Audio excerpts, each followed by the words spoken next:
Welcome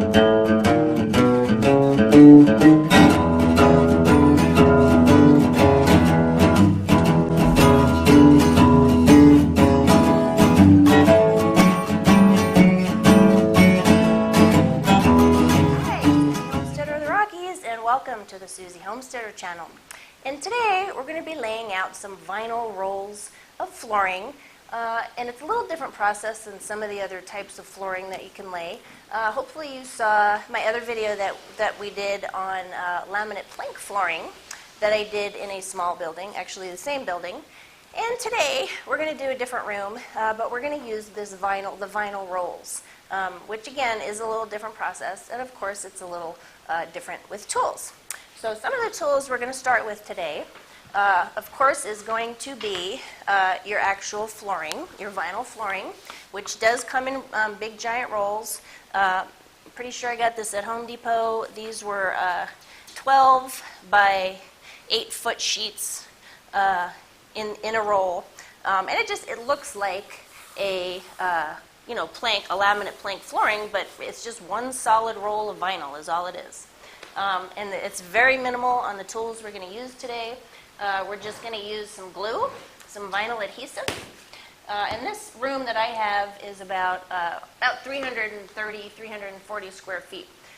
So when you're trying to figure out how much glue you need, it'll tell you on the back of these jars in terms of how much square footage this will cover.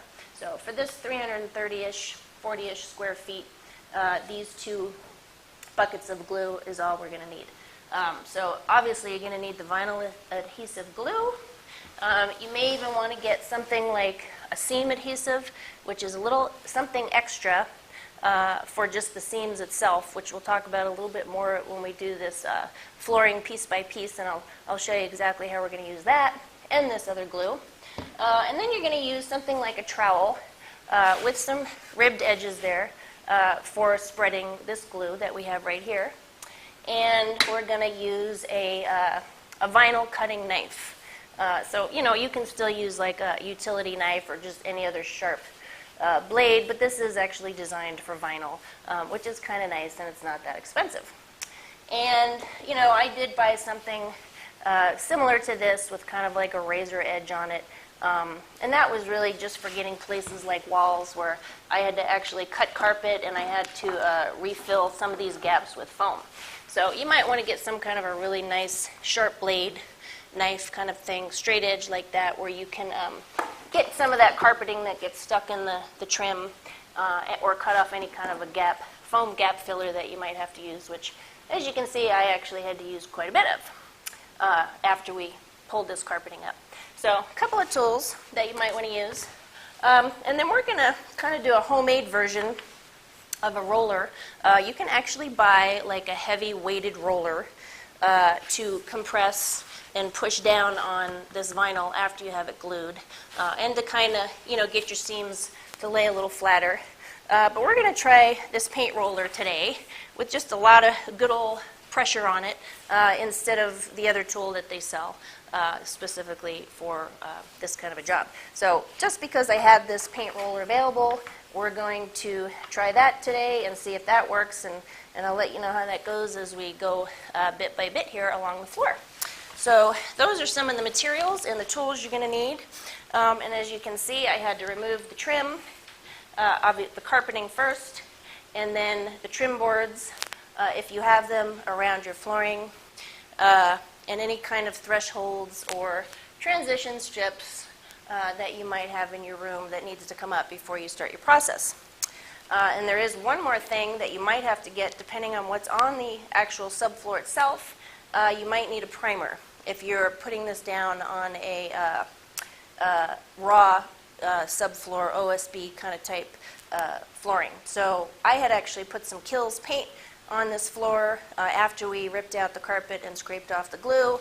But if you don't have something like that, some kind of a heavy duty paint, then they do actually sell a primer that you can lay on this floor before you start the whole process. So that's the basics, and we'll get back to you guys in just a second as soon as we start our first process, and I'll explain that to you as we go. Okay, so here we're going to start with step one of getting our vinyl flooring down. And what's really different about this vinyl flooring compared to like hardwoods or engineered wood or the laminate plank flooring is mostly just that this vinyl flooring can get a lot of ripples in it because it's such big sheets that are being laid down. So one of the important things to do with this kind of flooring is maybe like a day in advance, kind of acclimate this vinyl to the actual room it's going to be in, and just spread it out. It can get really kind of coarse and crisp when it's in that roll. So you want to unroll it and lay it out, and then if you can, just wait a day and make sure your room is warm enough, to kind of get that to flatten out the best it can, just before it's getting ready to be glued down. Another step you're going to do with this vinyl flooring that you don't do on some of the other types is kind of lay it out, make sure it's square. You want to take all your pieces and kind of set it up exactly where you want it before you start gluing. So, you want to notch out any sections that you have to notch out in case you're going around doorways, something like that, or thresholds where there might be a little bit of a gap in the flooring itself where you're going to wind up putting a transition strip or something. So we'll get to that later, but again, really focus on trying to get these big giant vinyl sheets laid out at least a day ahead of time in a nice warm room so it's easier to flatten out. So you're really doing a lot of prep work prior to getting this glued down because once you glue it, it's not getting moved. So kind of just like when you're cutting fabric or another material, just get it exactly where you want it to go and start on your first sheet, and maybe start on a wall that's a little bit straighter on one end, and lay your sheet out. And as you can see, what he's doing is he's just lifting back one whole section of this, and then he's going to kind of flip it back over after he gets this glue down. So we're taking this glue and using the trowel to spread just kind of one little section at a time.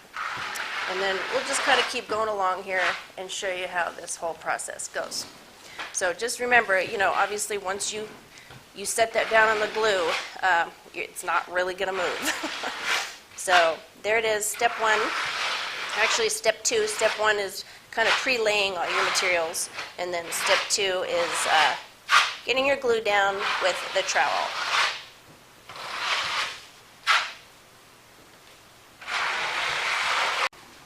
Okay, so we got this first sheet laid out. We started with the first half, folded over, and then rolled that down onto the glue. And then we did the same thing on the other side where we spread the glue and then flipped that side over. And then our paint roller is working pretty good to get out any bubbles or just kind of flatten this all out anyway. So that is one sheet we got laid down. I think we're going to get a little more glue, so if I told you 2 containers for 330 square feet, I think we're going to go with 4. But it just does depend on how thin you lay that glue. But this particular floor seems to be kind of sucking up the glue, and that just might be because it's just not a very flat surface. So there you go. There's your first strip. The glue's down, and we did it in halves, and then just kind of pushing out anything, kind of bubbles or air or gaps or anything before it dries.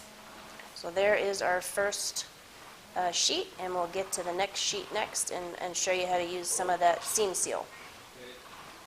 Okay, so we got all 3 rolls of the vinyl flooring that we needed to cover this area down. And then once again, using that paint roller to kind of flatten out the pieces after it's been glued down.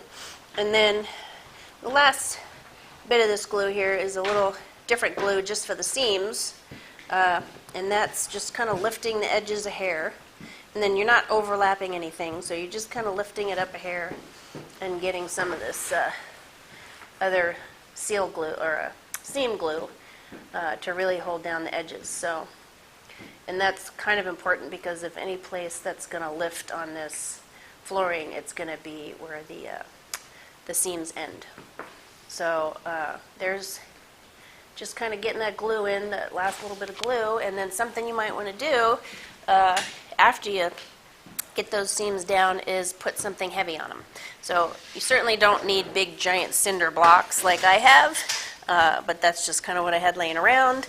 But it would probably have to be heavier than a 2x4 and, you know, maybe just some small red bricks. But obviously these cinder blocks are going to work great, but what that's doing is just making sure that these edges are going to stay down, because that's about the only place you're going to really run into problems with this possibly lifting, because your trim boards in your thresholds are going to hold down all the perimeter edges there. So any place you'll have a seam, you want to kind of double glue that. And that's what we're doing here. So, and we did wind up using almost 4 gallons, so 4 buckets, 4 small buckets of glue on this flooring as opposed to the 2. So I guess it really depends on the surface it's going on. But it said on the back of the container that I'd probably only need the 2, but it was twice that. So you might want to get some extra just in case, because you certainly don't want to have to go run all the way into town to go get more glue like I did. So once again, just going over all this with the roller and getting those seams down real good. And then the next thing we'll do after we get all the rest of this vinyl laid is start putting down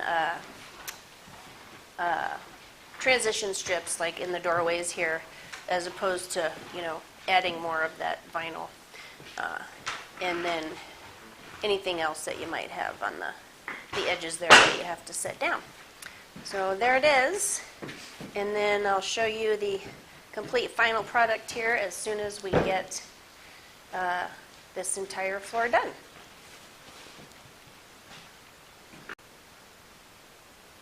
Okay, so as you can see, we got almost all of the flooring down and gave you a few good tips and some steps to get started laying your vinyl flooring. Once again, it is a little bit different process than some of the other flooring projects that we'll do. And this one, most importantly, being just that you get these rolls laid out and flattened out and acclimated to your temperature in your building, more so than some of the other materials. So once again, if you have any questions, come and see me on my website, Susie Homesteader of the Rockies, and make sure you watch my other flooring videos, and we'll have more to come. So we'll see you there. Bye-bye.